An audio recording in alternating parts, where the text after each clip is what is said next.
Mapagpalang araw sa lahat. Guys, nandito po ako sa may Barangay Tagapo, Santa Rosa, Laguna. Dito po sa may Motor Star. Ang i-review po natin, ito po yung Easy Ride 150 Fi. Ganda o, kulay pula.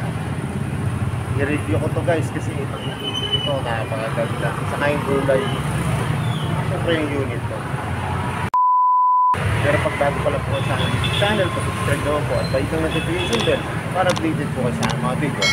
Tara guys, simulan natin ito rin. Guys, ito na po yung Easy Ride Motor Star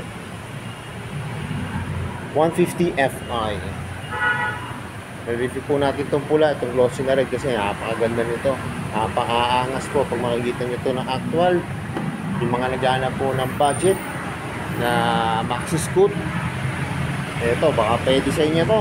Tara, tignan na natin. Ito na po yung review. Simulan po natin sa gulong.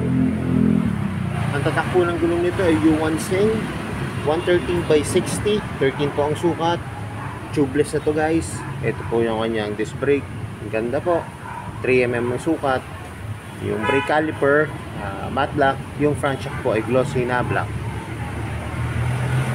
Ito po yung kanyang front fender. Yan. May decals po dito nakalagay sport. Kita nyo naman yung spike ng U1 Sing. Oh. Hindi na po nagpapahuli. Ang ganda na po. Oh. Saka malalalim po. Makapit to guys. Ito naman yung kanyang headlight. LED po. Kanyang park light. LED rin. Pati po yung kanyang magkabilang signal light. LED na rin yan. May visor po siya rito sa harap. Tinted na black. Pero guys, alam ko may aftermarket din to kung gusto niyo mas malaki o pero para sa akin maganda na ito eh. Yung sukat niya tamang-tama na. Pero yung mga naghahanap ng medyo mas malaki ng konti, meron naman po yung ano sa aftermarket. Ito po yung kanyang likod na gulong. Guys, so disc brake na rin yung kanyang likod na gulong.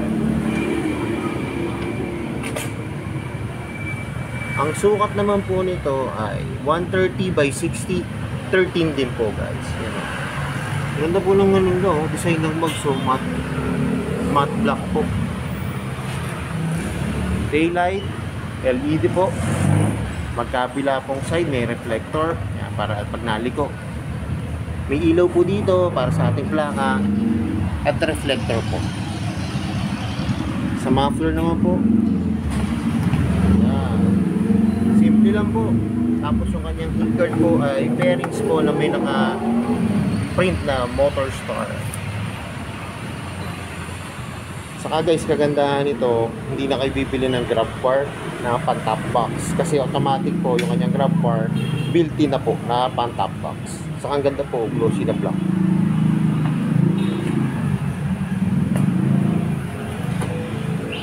Rear shock niya po, glossy na black. Saka may mudguard po siya para iwas tibalsek ng putik. Ito guys, napaka-importante nito lalo na ngayon tag-ulan, lalo na pagka yung nalulobat yung ating battery. Buti po may kickstart to. Kasi yun nga po minsan pag ganito, nalubat po yung ating motor. Ang hirap po pagka electric start lang po. Buti po yung sa Motor Star po ganyan, may kickstart po siya. Center stand, saka po yung kanyang side stand ay glossy black. Pagkanangkasan, ang ganda po ng design yan, malaki po. Saka matibay guys. Sa decals naman po, simple lang po yan. Meron po ditong silver. May emblem po na Easy Ride 150 Fi. Tignan naman natin yung kabilang side. Okay, ganda oh. Simple lang po. May Motor Star po dito. Sa upuan, okay, so ang ganda ng upuan nito. Ang material po na ginamit makinis. Yan. Pero makapit to guys. May naka-engrave po na Motor Star. Sa U-box naman po, yan. Hindi po siya ano eh. Hindi po kasi yung ating helmet kahit half face tingin ko rito. May hook po dito para sabitan ng ating pinamili o helmet. May kabila po. Pero sa laki naman po ng kanyang U-box, marami pong kasya rito. Yung mga tools, bottled water, cellphone, yan, kasyang-kasya. Yung ginamit naman pong material sa ilalim na upuan ay plastic na black.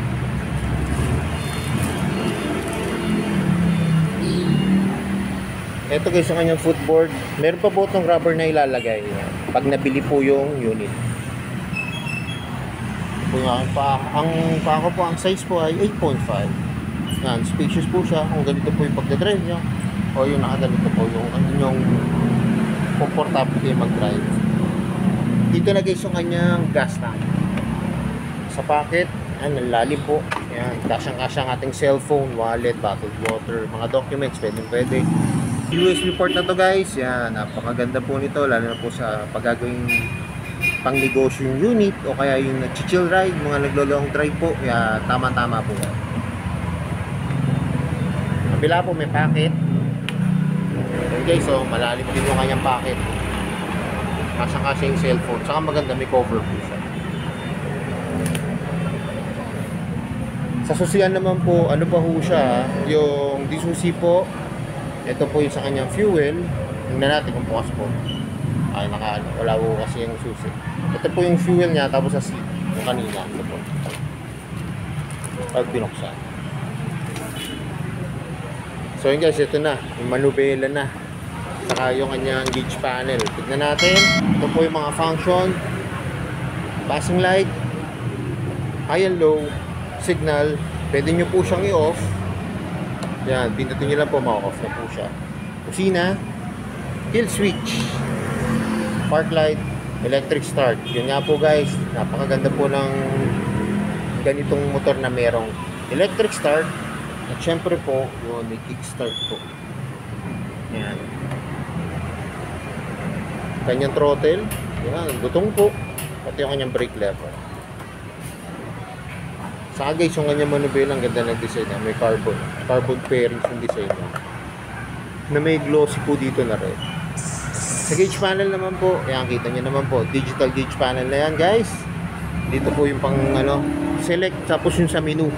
Hindi lang natin ma-operate kasi wala pa po siyang battery. Ganda. Ganda talaga ho, pag yung mga ganitong kulay ng motor, mga red. Pero syempre, okay din naman po itong black. Ayan, may black din po dito. Guys, nakasakay na ako dito sa Easy Ride 150 Fi. Kita nyo naman, no? Spacious po yung ating paa. Ayan, nakakagalaw po siya. Footboard, pwede po kayo nakaganito. O ganito po yung komportable yung pagdadrive ko. Saka sa kanya manubela guys, yun, no? Napakadali pong iliko yan. Saka kagandahan nga po nito, dalawa po yung brake niyang, disc brake po. Yung harap likod po niya ay disc brake na. So po naman po, napakalambot. Napaka-komportable po nito guys, oh. Saka yung gauge panel niya, digital na ho. Kaya yung mga nagbabalak pong bumili ng scooter o maxi scoot na syempre tight po yung budget, alam naman po natin ngayon, napakahirap pong ngayon, yung mga financial po natin, yung mga bills, sunod-sunod po. Pero gusto nyo ng service na maganda po, saka quality naman po guys to. Basta nasa po tayo, nasa pag-aalaga po ng unit, pwede na ito guys. Ganda po ng itsura niya, oh. Lalo na po sa mga beginners, saka gusto mag-maxi scoot, lalo na po sa babae o sa lalaki po. Pwede po to kasi magaan lang po siya. Sa kagaya ko po na 5'5", kita nyo, hindi po ako masyadong tiptoe. Pero kung natataasan naman po kayo, pwede nyo po siyang palitan na lang yung kanyang rear shock, pababaan nyo po. Kasi sayang po yung gulong pag pinapalitan nyo agad. Maganda po yung gulong, saka makapal. Saka yun nga po, maganda po yung spike makapit po. Alam ko, ito na yung inaabangan nyo. Magkano ba ngayon yung updated price itong Easy Ride 150 Fi? Tara guys, tignan natin yung price. Guys, ito po yung review natin, Easy Ride 150 Fi. Yan po yung kanyang SRP, 75,000. Ang kanyang down payment po ay 6,675 pesos. Pag 24 months, 30 months, at 36 months, ito po yung kanyang computation. Pag 24 months, 4,724 pesos. Pag 30 months, 4,140 pesos. Pag 36 months naman po, 3,750 pesos guys. May freebies po yan, free 3 years registration, 1 warranty, TPL insurance, helmet, free helmet na po kayo, tapos tools. Ito naman po yung kanyang requirements. Yan. Yung mga ordinary lang naman po, siguro nadagdag lang po dito yung business permit, saka yung barangay clearance. Pero alam ko, lahat na po nahingi na yan. Pati sale na po. Saka guys, palike and share na rin po ng kanilang Facebook page, Motorstar Laguna. Dito lang po yan guys, sa may East World Motor Industries Corporation. Yan po yung kanyang contact number. Saka hindi lang po itong Easy Ride 150 Fi ang available nilang unit ngayon. Naghahanap po ng Legend. Ayan o. Kulay orange. Yan, available din po ngayon. Saka ito po, marami po nagtatanong sa akin. Guys, so ito, may available po ngayon na Explorer 250. Yan. Glossy na black ang kulay. Available na po siya ngayon dito. Puntahan nyo na po. Kahit isa lang po siya eh. Saka yung ni-review po natin, yan po. Yung Motorstar. Ang available po nilang kulay, ito pong glossy na black, saka yung kanilang white. Glossy po to na white. Ganda. Lalo na po guys, pag makikita nyo ng actual ng unit. Kaya ang payong sa inyo, pasyalan nyo na ako para mas ma-appreciate nyo yung unit. Lalo na to, napaka-pogi. So ayun guys, hanggang dito na lang. Kung bago lang po kayo sa aking YouTube channel, subscribe mo po at kahit ang notification bell para updated po kayo sa aking mga videos. At salamat nga pala po dito sa may Barangay Tagapo, sa Rosa Laguna, dito po sa may Motorstar. Nare-review ko po yung mga motor ko. More series to come, kaya na lagi ko sinasabi. Tingnan ko palagi, ride safe always and God bless po. Palike and share na rin po ng aking mga videos. At lagi natin tatandaan, mahal tayo ng Diyos. Bye-bye!